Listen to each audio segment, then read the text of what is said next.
l'arbre climatique, on travaille sur la résistance à la sécheresse des plantes avec une méthode, la méthode optique, qui est donc une toute nouvelle méthode qui permet de regarder sur des plants intacts la propagation de la cavitation au sein de la feuille notamment, mais également des branches ou des racines. Donc, cette technique optique, elle se met en place avec un scanner dans lequel on va installer la feuille, ou en tout cas l'organe d'intérêt. Donc la feuille ici, vous voyez, est complètement fixée, aplatie contre la paroi. Elle va être scannée toutes les 3 minutes tout au long de l'expérience. Ensuite, on va également installer un psychromètre qui permet de faire des mesures de potentiel hydrique toutes les demi-heures cette fois. Donc le psychromètre est installé ici au niveau de la tige. Il peut également être installé au niveau de la feuille dans certains cas. Donc ce psychromètre, il fonctionne avec 2 thermocouples qui vont mesurer l'humidité dans la chambre du psychromètre et l'humidité qui est au niveau du xylème qui sera exposé à l'air.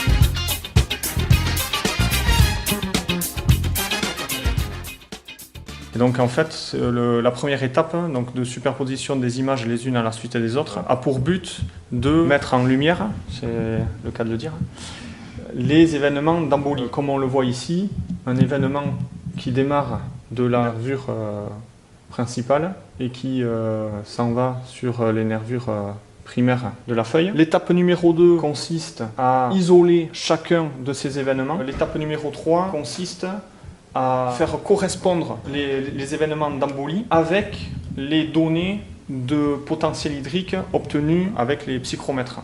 Et donc, en d'autres termes, on a un potentiel hydrique donné pour chaque événement d'embolie. Et le but final étant de faire le cumul de ces événements d'embolie et de déterminer à quel potentiel la feuille a 50% de vaisseaux embolisés dans ses nervures. Au final, sur l'analyse d'images, on peut faire une petite cartographie comme celle-là de tous les événements d'embolie qui se sont succédés au cours de la déshydratation de la feuille, avec donc des événements sur la nervure principale, sur les nervures primaires et toutes les nervures secondaires de la feuille.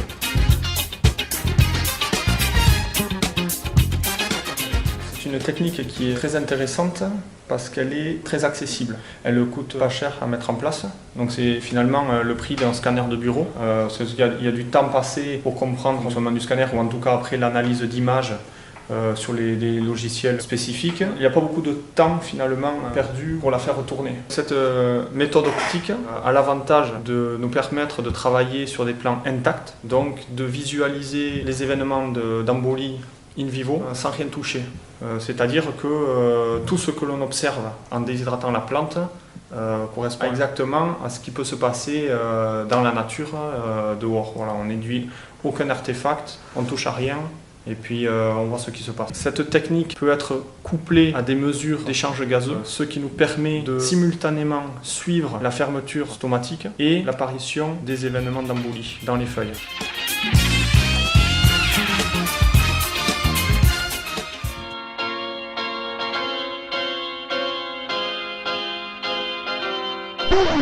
Oui, c'est un nouveau système. On a beaucoup travaillé avec la cavitation, la sensibilité et sécheresse des plantes, mais il a été très difficile de voir les boules qui évoluaient dans le système vasculaire. Donc c'était une collaboration entre nous, moi et Philippe Marmonton, CNRS. Et on a vu qu'on peut voir pour la première fois les vaisseaux, les boules qui explosent dans le système vasculaire. On était très contents parce que c'était la première fois qu'on a pu voir cette manière de cavité des plantes.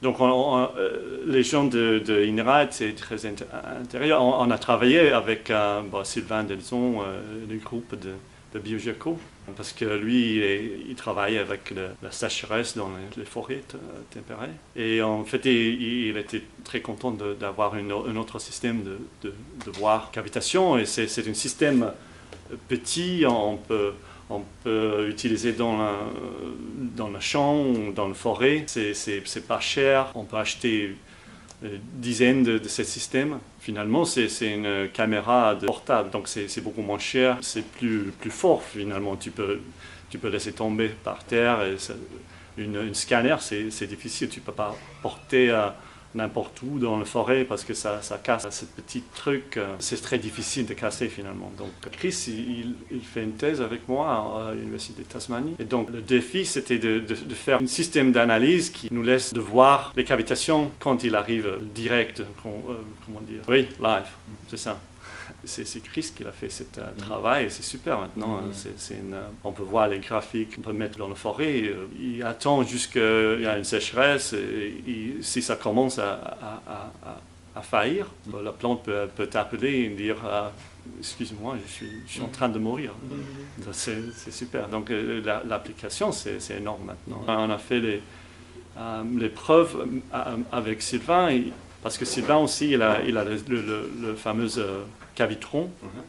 Et on a pu faire une comparaison entre notre technique et la technique de Cavitron. Ils sont complémentaires, mais les applications sont différentes. C'est pour ça que Deborah elle va venir en Tasmanie, thèse avec moi, et on va voir les applications d'écologie pour ce système. So at the start of the development of this method, Tim and Philippe were using expensive microscopes and expensive desktop scanners and SLR cameras, and we wanted something that was more portable, that was easier to set up and ultimately cheaper. And so this device was born out of that need. I realized at the time that we could probably take advantage of recent developments in the miniaturization of computers. We have the Raspberry Pi, which is a microcomputer, which has actually got a very powerful processor in it, but also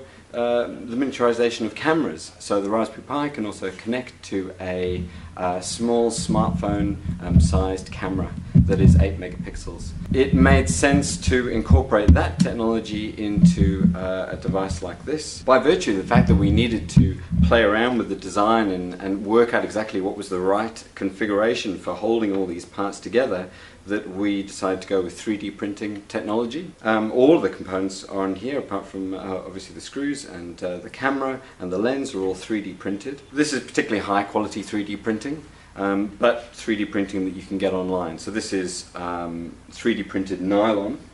I can show you here. This is 3D printed nylon, and this is VeroClear, which is a type of plastic, and this represents really the height of 3D printing technology. So the accuracy of this is something like 16 microns, and it's quite ridiculous. So, and you can send off and get these things printed online. We wanted to integrate 2 sources of illumination from the base coming up through for a leaf, if we want to image a leaf, and also illumination from above, which will allow us to capture stems. We also have incorporated in here a hand lens, which gives us 20 times magnification, which is the kind of magnification we need to capture the majority of the events. This is several versions on, and we had been using another lens that was actually just developed for smartphones, to attach to a smartphone.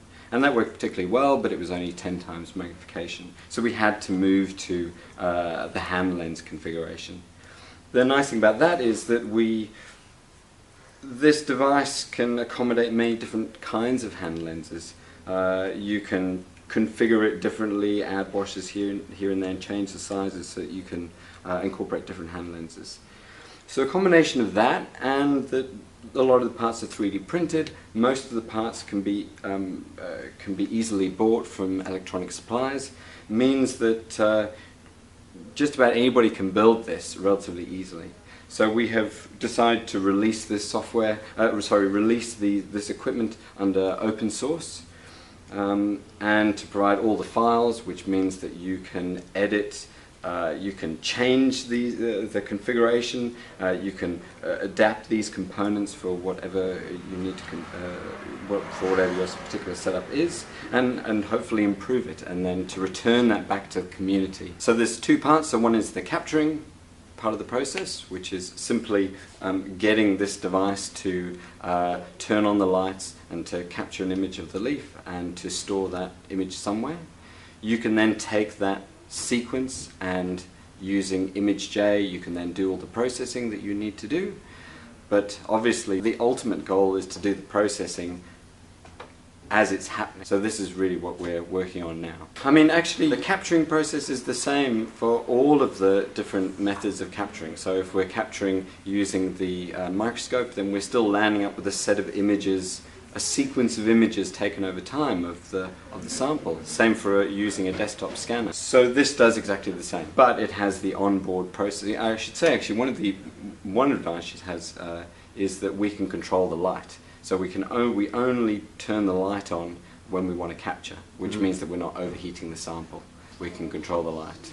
And so with it, for example, with a very expensive microscope, we don't have that capability. So it answered a lot of technical problems, as well as a need to have something that was cheap and easy to make and to tweak and to build. So this is the beauty of the technique, is that actually it's incredibly, it can be incredibly cheap. I mean, I say that you can spend $1,000 on a scanner, but you can also spend $250 on a scanner, $100 on a scanner, and you can still get an answer out of it. You know, the nice thing about having it in a clamp that is connected to a small little microcomputer that is effectively monitoring live the situation in the plant, especially with these, is that it has Wi-Fi, it has Bluetooth, which means that we can get this to connect to, to a network on a farm or within the glass house, and to send back data to tell us when something is happening in the plant. This device was originally developed just to do the capturing. It's essentially a time-lapse device for taking time-lapse photography. And then we were taking the captures off and then processing them separately. But the obvious evolution of that was to do the processing and to give you the answer. And we really, just in the last couple of weeks, have finally got to that point where we can now do that. Right now, we need cheap and accurate devices so that we can do large-scale assessments of drought tolerance within species and across, across lots of species. And so this is really, I believe, the first device that allows us to do that.